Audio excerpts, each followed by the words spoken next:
प्रणाम एवरीवन।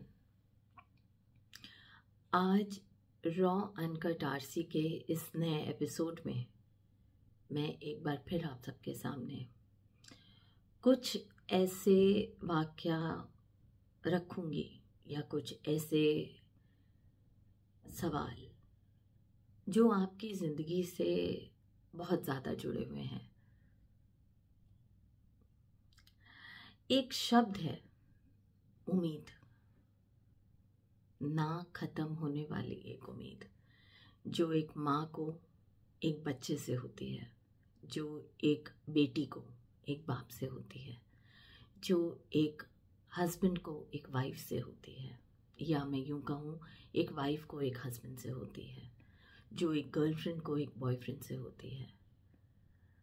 और हर रिश्ते में इस शब्द की बहुत अहम भूमिका है, उम्मीद। ये एक ऐसा शब्द है जो अपने में पूरा है, लेकिन अगर आप मेरी नज़र से देखेंगे तो इस शब्द से ज़्यादा खोखला कोई और शब्द नहीं है। उम्मीद एक ऐसा शब्द है जो कभी कभी आपको आसमान की ऊंचाइयों पे बैठा देता है और कभी कभी उसी ऊंचाई से ऐसा गिराता है कि आप संभल नहीं पाते। मेरठ के कुछ ही महीने, आखिरी के कुछ दिन बचे थे, महीने भी नहीं, दिन, एक आध 15-20 दिन बचे थे जब मुझे लखनऊ शिफ्ट होना था।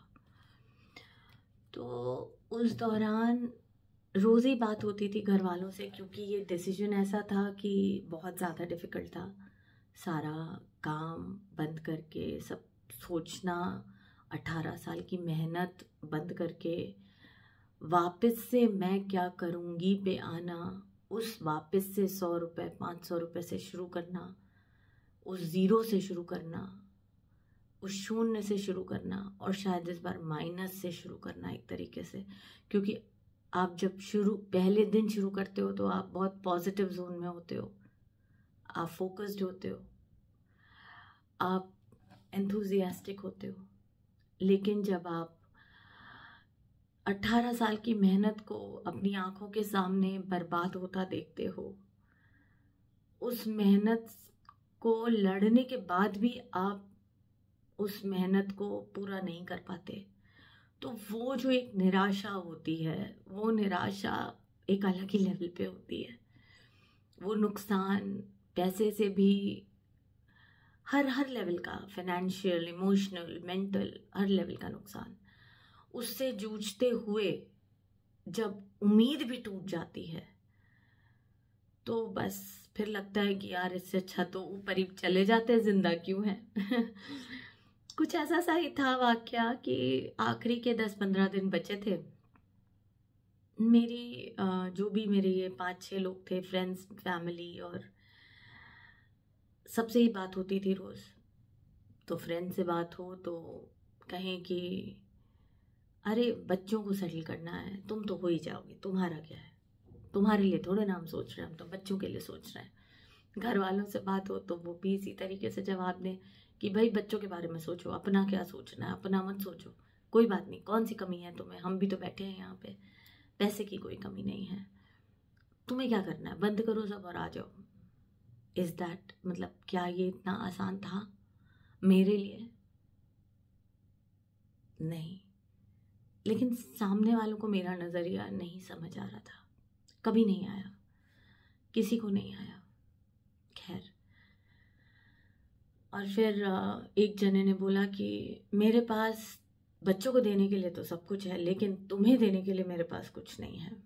अरे बस, जब इतना सुन लिया ना सबसे, तो लगा यार, मतलब इनके लिए मैं टाइम बर्बाद कर रही थी अपना, मतलब मैंने अपने इतनी ज़िंदगी बर्बाद कर दी, इतना समय बर्बाद कर दिया, इतना ध्यान दिया इन लोगों के ऊपर, इनके इमोशंस की टेक केयर करी, इनकी टेक केयर करी, ये जो कहते गए मैं करती गई, और आज इन सबके पास मेरे लिए टाइम नहीं है। इन सबके पास मुझे देने के लिए कुछ नहीं है। उस दिन लगा यार बड़ी डम हूँ मैं तो, मतलब मैं तो फेल हो गई अपनी लाइफ में कि मैंने तो अपनी लाइफ बनाई नहीं। मैं तो अपनी ज़िंदगी के कितने साल की थी, 45 साल, मैंने अपनी ज़िंदगी के 45 साल तो लोगों पे बर्बाद कर दिए। मैंने क्या किया, मैंने खुद क्या अचीव करा? कुछ नहीं। 15 दिन तो शॉपिंग, मतलब ये सारा जो पैकिंग और जो भी ज़रूरत का शॉपिंग थी, जो भी वहाँ का रैप अप करना था, सब बेचना, सब करना, सब क्लोज करना। बहुत कोशिश करी बचाने की चीज़ों को, लेकिन कुछ नहीं बच पाया। बड़ा सेटबैक था वो मेरे लिए। हाँ, वो अलग बात है कि जब निकली उसके बाद भी बहुत बार चीज़ें सुनने में आई, बट मैंने कहा उसको फिर अब कुछ आप लोगों का मुंह नहीं बंद कर सकते, बहुत ज़्यादा सुनेंगे तो दुख होगा। तो मैंने कॉल्स वॉल सब मैंने, I just closed everything and I just came, because पीछे मुड़ के देखने का फिर कोई मतलब नहीं रह जाता है। आप 8-9 साल जिस जगह पे थे, आप लोगों के पास 8-9 साल थे, आपको लोगों ने पहले साल नहीं समझा, दूसरे साल नहीं समझा, 8-9 साल तो थे उनके पास समझने के लिए। मैं तो वहीं बैठी थी, समझ सकते थे, रिजॉल्व कर सकते थे चीज़ों को, सेटल कर सकते थे चीज़ों को, पर किसी ने कोई मेहनत नहीं करी। तो जब तब नहीं मेहनत करी तो 8-9 साल बाद क्या रो रहे हो? फिर कोई लॉजिक नहीं है, रो नहीं रहे हो, टू जस्ट प्रूव देमसेल्व्स कि हम महान हैं और बस ये लड़की तो गलत है, करते रहो, मतलब दैट्स इट। तो वो भी उम्मीद चली गई। और अब इन लोगों ने भी, जो घर वाले भी थे, गलत नहीं थे, ठीक है, बच्चों के लिए करना उनका अपना तरीका, उनका अपना बात सही थी, बच्चे छोटे हैं उनके लिए करना है, सभी ऐसे बोलते हैं, मैं भी उनकी जगह शायद होंगी तो यही बोलूंगी। लेकिन हाँ, मुझे पिंच हुआ कि यार मैं भी तो अकेली हूँ मतलब मेरे लिए तुम्हारे पास मुझे देने के लिए कुछ नहीं है, और मैंने तुम्हें अपने 8-9 साल टाइम, मेरा वक्त, मेरी जिंदगी मैंने थाली में परोस के तुम लोग को दे दी, और तुम्हारे पास मुझे देने के लिए कुछ नहीं है मजाक सा लग गया बिल्कुल। मुझे तो लगा कि यार ये क्या हो गया मेरे साथ। तो मेरठ से जब कार में बैठी सुबह 5 बजे, वो 8 घंटे का सफर, गाने सुनते हुए, ईयरफोन लगाए, लाउड म्यूजिक चलाया, और फिर ये सोचा कि भैया अब तो सब खत्म, ना आगे कोई ना पीछे कोई, अब क्या करना है ये सोचो। तो वो जो उम्मीद टूटती है ना, जब आपकी किसी से आपको बेहद उम्मीद हो, और जब वो टूट जाए बुरी तरीके से, हर लिहाज से, तो वो साइकी से लड़ना एक अलग ही चैलेंज होता है। आप अपने डिप्रेशन से लड़ सकते हो, आप अपने इमोशन से लड़ सकते हो, आप अपने वहम से लड़ सकते हो, डर से लड़ सकते हो, लेकिन उस एक उम्मीद से लड़ना जिसमें आपको पता है आपका कोई है ही नहीं, आप किसी की प्रायोरिटी लिस्ट ही नहीं हो। जो लड़की कभी टॉप प्रायोरिटी पे रहती थी, आज वो किसी की प्रायोरिटी लिस्ट में ही नहीं है। तो वो बहुत डरा देने वाला होता है। मतलब वो तो होता है कि यार now you need to change, मतलब अब तो ये ज़्यादा हो गया, और अब टाइम है कि you need to change. And yes, 1 साल लगे। जब मैं लखनऊ गई तो मैंने आपको पिछले एपिसोड में भी बताया था कि मैं बहुत ज़्यादा इमोशनली डिप्रेस थी और बहुत बहुत परेशान थी। एक कारण उसका ये भी था। और वहाँ मम्मी ने जब मेरी हालत देखी तो उन्होंने बोला you meet a counsellor, you meet a psychologist. और एक टाइम पे मुझे भी लगा कि यार यस आई नीड समवन, लेकिन on the second thoughts I said दूसरा मुझे क्या बताएगा कि मुझे कैसे जीना है, और दूसरा मुझे क्या बताएगा? वो मुझे 4 गोलियां दे देगा, एक नींद की गोली दे देगा, एक ऐसी गोली दे देगा, एक एंटी डिप्रेसेंट हो गई, एक फलाना हो गई, ढिमकाना हो गई, बस खत्म कहानी। और मैं दवाइयों के घेरे में घुसती चली जाऊंगी और मैं अपनी ज़िंदगी बर्बाद कर लूंगी इसके बाद। और यही होता है, और आप अपनी ज़िंदगी से बाहर नहीं आ पाते उन चीज़ों से। तो मैंने कहा नहीं यार, the root cause of my problem is just that कि I am too emotional, I love my people. मुझे उस जहन से बाहर आना है, मुझे उस उम्मीद के घेरे से बाहर आना है, मुझे उस एक उम्मीद से बाहर आना है कि हाय कल मेरे बच्चे मेरे साथ रहेंगे, हाय हाय मैं अपने, मेरे बच्चे तो मेरे लिए करेंगे, मेरे माँ बाप मेरे लिए हैं, मेरे वो एक शख्स मेरे लिए बैठा हुआ है। नहीं, कोई नहीं है। उस उम्मीद से बाहर आना है। बॉटम लाइन थी ये मेरी ज़िंदगी की 2024 की। 2025 अप्रैल, इतना टाइम लग गया मुझे। अब इट इज़ ऑल ओवर। मतलब अब तो मैंने चीज़ों को बिल्कुल ही सिरे से हटा दिया है। अब मैं हूँ और सिर्फ मैं हूँ। मेरा मन है, मेरी मर्जी है और मैं हूँ। आज जो मेरा मन होता है मैं वो करती हूँ और जो मेरा आगे मन होगा मैं वो करूँगी। आज मैं इस जोन में हूँ। किसी को मुझसे बात करनी है करे, किसी को नहीं करनी है ना करे। किसी को मैं पसंद हूँ, बहुत अच्छी बात है, नहीं पसंद हूँ तुम्हारी मर्जी, आई डोंट केयर। और ये एटीट्यूड लाने में मुझे बहुत टाइम लग गया। And I tell you guys, this is not easy. You have to fight every day. You have to cry. I don't remember one day in these 9 years when I had not cried. I went to bed every day and I cried. I went to bed every day and I cry. And today also, when I talk about all these things, I cry. बहुत मेहनत लगती है इन चीज़ों से बाहर आने में। और जब आप इन चीज़ों को देखते हो ना तो वापस से उस इमोशन को जीने में डर लगता है कि यार नहीं, अब वापस नहीं जाना। और बहुत मुश्किल से बाहर आए हैं। नहीं, बहुत बहुत मुश्किल। आज मेरे पेरेंट्स मुझसे कहते हैं कि अरे राशि ये कर दो। मैं काम सबका कर देती हूँ, जो मुझसे जो बोलता है, चाहे वो शख्स हो, चाहे वो मेरे पेरेंट्स हो, चाहे मेरे बच्चे हो, सबका काम कर दिया। बट मोह किसी से नहीं है। हाँ, मोक्ष की प्राप्ति नहीं करनी है अभी क्योंकि बच्चे छोटे हैं, वो पॉसिबल नहीं है। लेकिन हाँ, मोह नहीं है। आज उन लोगों को मेरी ज़रूरत होगी तो मैं खड़ी हूँ, मुझे किसी की ज़रूरत नहीं है। मैं बहुत क्लियर हूँ अब इस चीज़ को लेके, क्योंकि जब कोई किसी ने मुझे अपनी प्रायोरिटी लिस्ट में शामिल नहीं किया तो मेरी भी अपनी एक प्रायोरिटी लिस्ट है, उसमें अब सिर्फ मैं हूँ, उसमें अब किसी और की जगह नहीं है। और इसको अचीव करने के लिए सबसे पहले तो मैंने फ़ोन बंद किया। मैं आपको सच बताऊँ, सारे व्हाट्सएप, सारे मैसेंजर, सब कुछ, सारी कहानियाँ बंद करी। जो फ़ोन मुझे इरिटेट कर रहा था या जो मैसेज मुझे परेशान करता था, मैंने वो बंद किए। मैं सब बंद किया, स्पेशली मेरठ के तो सारा बंद किया। बहुत ज़रूरी था वो बंद करना, बिकॉज लोगों को आदत होती है बार बार एक ही बात करने की। तो सबसे पहले मैंने वो सब बंद किया। वो बहुत ज़रूरी था। नहीं तो क्या होता है, वो वापस से आपको पुराने उसमें खींचने, क्योंकि कोई आपको खुश देखना नहीं चाहता। सबको आपको रोता हुआ देखना बहुत पसंद है। जब तक आप रोते रहेंगे सामने वाला खुश रहेगा, अरे शी इज़ वल्नरेबल। और जिस दिन आप उस जोन से निकल जाएंगे, सामने वाला डर के चुप होके बैठ जाएगा। और वही हुआ। और रही बात घर वालों की या अदरवाइज जो भी मेरे इस समय मेरे आसपास है, मेरी प्रेजेंट फैमिली, चाहे मेरे बच्चे हैं, मैं अपने बच्चों के साथ भी बहुत क्लियर हूँ। तुम्हें मेरी ज़रूरत है तो तुम मुझसे बात करोगे। जिस दिन मुझे काम होगा मैं तुमसे बात करूँगी। और वो बहुत सही है, मुझे लगता है बहुत सही है। सामने वाला कहे कि मैं रूड हूँ, हाँ मैं रूड हूँ। सामने वाला कहे अरे तुम बहुत ब्लंट मदर हो, मैं बिल्कुल ब्लंट मदर हूँ। लेकिन यही ब्लंट मदर अपने बच्चों को सर्वाइवल सिखाती है। ऐसी ही ब्लंट मदर्स अपने बच्चों को जीना सिखाती हैं। इमोशनल वल्नरेबल मदर्स अपने बच्चों को जीना नहीं सिखा सकती। वो बच्चे स्ट्रेस हैंडल नहीं कर सकते। आज मेरे बच्चे अकेले जीते हैं। आज मेरे बच्चों को अकेले, उनको पता है ना उनके आगे कोई है ना उनके पीछे कोई है। उनकी माँ पीछे खड़ी है। अगर कुछ भी होगा उनके साथ, मैं लड़ने के लिए खड़ी हूँ, हर चीज़ में खड़ी हूँ। लेकिन बस खड़ी हूँ, support. I am a strong support system for them, but I am not emotionally there for them. I told them clearly, अपने इमोशंस को हैंडल करो।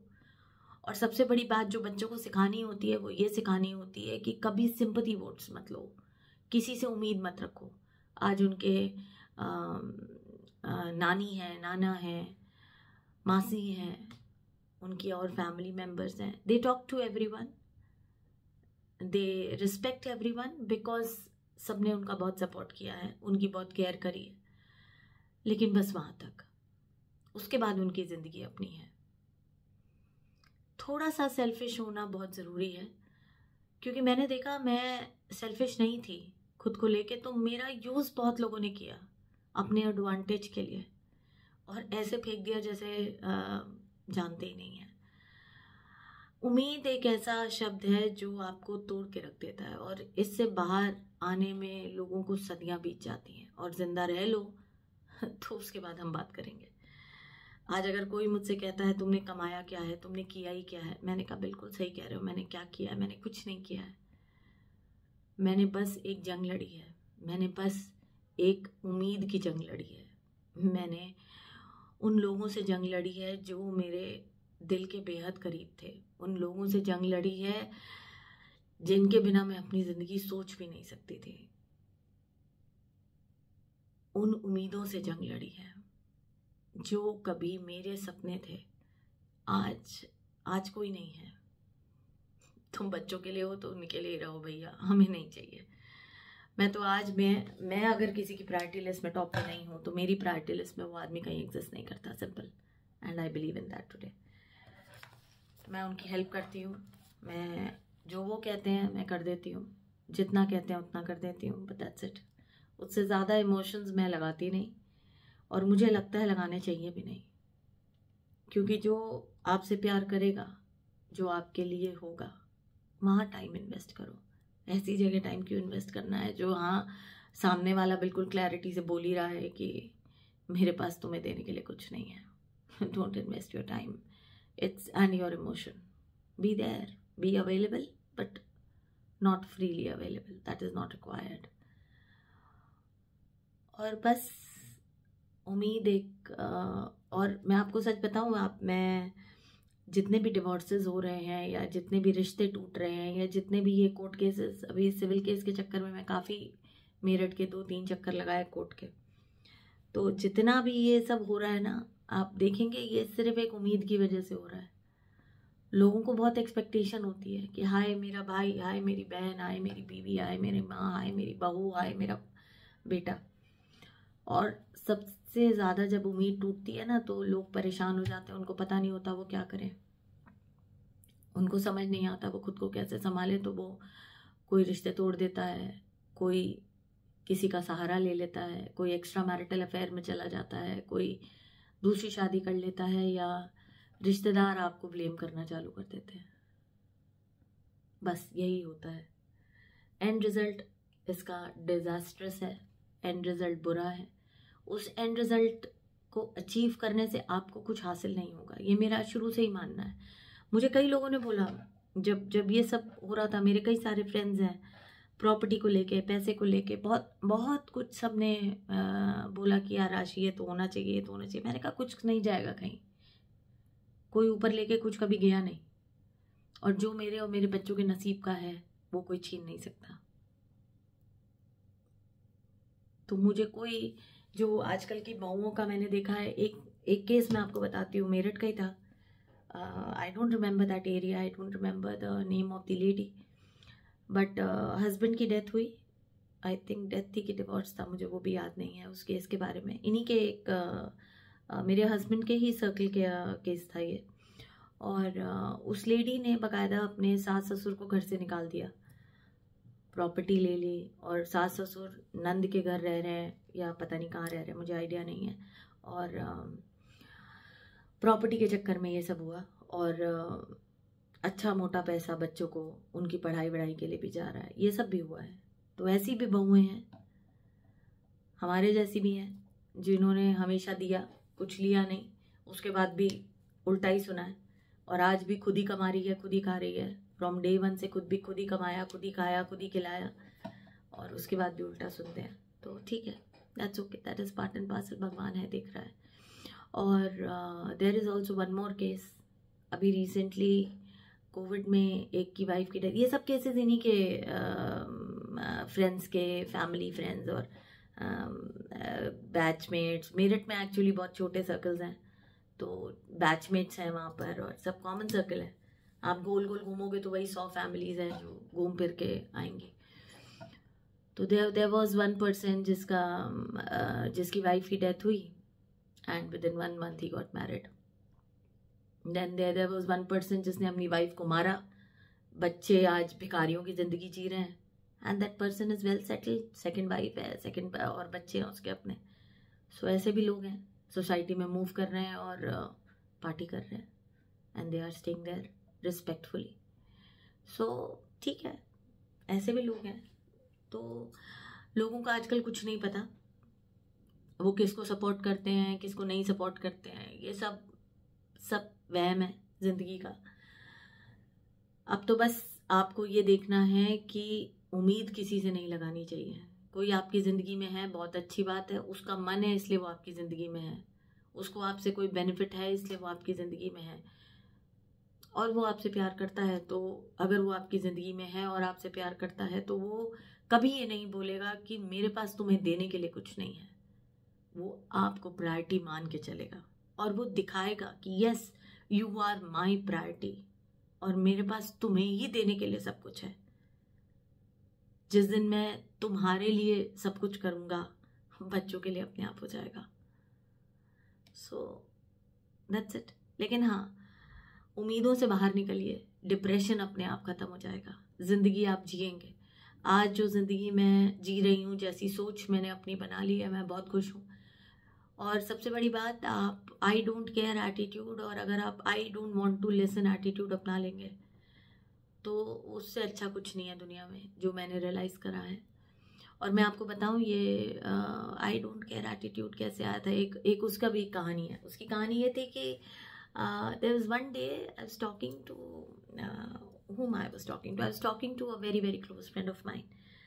उसने ऐसे ही मुझे पता नहीं क्या, कुछ आर्ग्यूमेंट हुई, कुछ आर्ग्यूमेंट भी नहीं कह सकते उसे, जैसे एक डिफरेंस इन ओपिनियन. और उसने कहते तुम्हारा दिमाग खराब हो गया, तुम पागल हो गई हो. And I was like, I was furious. I was like, मैं पागल नहीं हूँ, मेरा दिमाग नहीं खराब है, तुम्हारा दिमाग होगा खराब. And dare not talk to me like this. So yes, वो कॉन्फिडेंस कि भाड़ में जाओ तुम, वो मेरे अंदर आ जाया है. तुम्हें बात करनी है मुझसे तो तमीज से करो, नहीं तो तुम बात मत करो. तुम्हें वैल्यू नहीं देनी मत दो. That's it, it's done and dusted. But फिर तुम मेरी जिंदगी में नहीं हो. There is a rubber now, there is an eraser. I have erased you from my life. As simple as that. You need to talk to me politely. You need to respect me. You need to keep me as your priority if you want me in your life. As simple as that. This is the attitude which you want. और ये एक ऐसा attitude है जो आपको आपकी ज़िंदगी में सही रास्ता दिखाता है. ये एक ऐसा एटीट्यूड है जिसने मुझे मेरी ज़िंदगी जीना सिखाया है, कॉन्फिडेंटली और बेबाक वापस से जैसे शुरू हुई थी. लेकिन हाँ, आज उस बेबाकी में एक बहुत सारा एक्सपीरियंस है, बहुत सारा दुख है, बहुत सारी ऐसी उम्मीदें हैं जो मैं छोड़ना नहीं चाहती थी और मैंने छोड़ी हैं, लेकिन हैं. पर ठीक है, दैट्स ओके. और आज उसी उम्मीद के ऊपर चंद अल्फाज बयां करती हूँ. मेरी उम्मीद. ये जिंदगी चंद लम्हों में, कुछ अल्फाजों में सिमट के रह गई. ये रूह एक अधूरी याद बन के रह गई.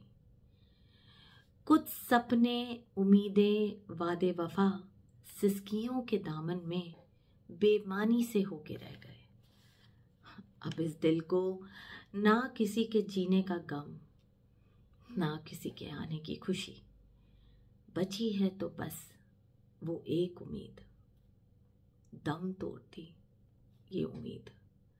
मेरी बेपनाह मोहब्बत को रुस्वा करती एक उम्मीद. और इसी के साथ ही एक छोटी सी कविता और लिखी थी, जिंदगी एक रेत. ये भी उसी दिन की कविता है, दोनों साथ साथ लिखी गई हैं.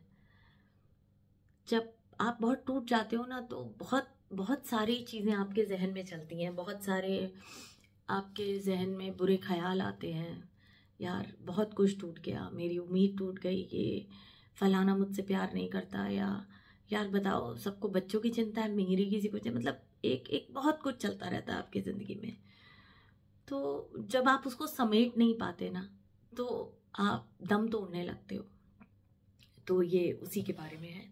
जिंदगी एक रेत, जिंदगी जैसे हाथ से छूटी जा रही है। एक कश्मकश दिल बार बार तोड़े जा रही है। अब मन करता है चुप रहूं, आंखें मूंद लूं, गुमशुदा हो जाऊं। समेटने की हर मुमकिन कोशिश नाकाम नजर आ रही है। जिंदगी, बस जिंदगी रेत सी छूटी जा रही है। जिंदगी में उम्मीद और उम्मीद के साथ एक जिंदगी का दम तोड़ना, ये दोनों बातें ही बहुत ही भावुक कर देने वाली हैं और आपकी जिंदगी को कहाँ से कहाँ किस मोड़ पे ले जाएंगी आपको पता भी नहीं चलता।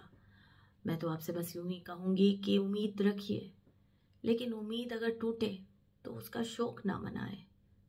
उम्मीद के टूटने पे खुद मत टूटिएगा, क्योंकि जब आदमी खुद टूट जाता है ना तो समेटना बहुत मुश्किल हो जाता है। आज मैंने खुद को कैसे समेटा है मैं ही जानती हूँ। आज मैं कैसे जी रही हूँ खुद को समेट के मैं ही जानती हूँ। खुद को अकेले खुश रखना, अकेले जीना, अकेले चलना। जब आपको पता है कि ना कोई आगे है ना कोई पीछे, आप अकेले हो, आप किसी की प्रायोरिटी नहीं हो, इस एहसास के साथ जीना, it is the most difficult thing what you do in life. आदमी कमा सकता है, आदमी जिंदगी जी सकता है, आदमी प्यार कर सकता है, आदमी नफरत कर सकता है, लेकिन इस टूटी हुई उम्मीद के साथ जिंदगी को जीना एक रेत के पहाड़ को बनाने जैसा है। कब छूट जाएगा, कब टूट जाएगा, कब गिर जाएगा पता नहीं चलता, लेकिन बस आपको उसको बनाते रहना है, बनाते रहना है और बनाते रहना है और खुशी खुशी बनाना है। अपनी जिंदगी को खुशनुमा बनाएं। I don't care attitude is the most necessary attitude what a single person or what a person who is alone should have. मैं अकेली हूँ, मैं खुश हूँ, मैं अकेली हूँ, मैं जिंदा हूँ, मैं अकेली हूँ, मैं हूँ, एंड मैं अकेली हूँ तो बस मैं ही हूँ। That's it. So make yourself your priority, make yourself what you are, love yourself, love your energy, and you will see, you will grow. I tell you, there'll be a day जब आपको वो difference अपने अंदर खुद feel होगा जो मैं आज फील खुद करती हूँ 9 साल बाद, and that is making me growing. I am growing each day, I am learning each day, I'm doing what I want, and I am loving myself now. I don't need anyone. And I think this is the most important lesson which should be learned. तो stress, depression ये सब आपसे दूर भागेगा अपने आप ही। Okay, सो इसी के साथ ही आज आप सबसे विदा लेती हूँ। फिर मिलूंगी अगले एपिसोड में रॉ अनकट आरसी के। आपसे रूबरू होंगी एक नए एहसास के साथ, एक नई कविता के साथ। और हाँ, मेरे चैनल को लाइक, शेयर या सब्सक्राइब करना ना भूलें। It's RC voice overs. Please like, share and subscribe it. Take care and God bless.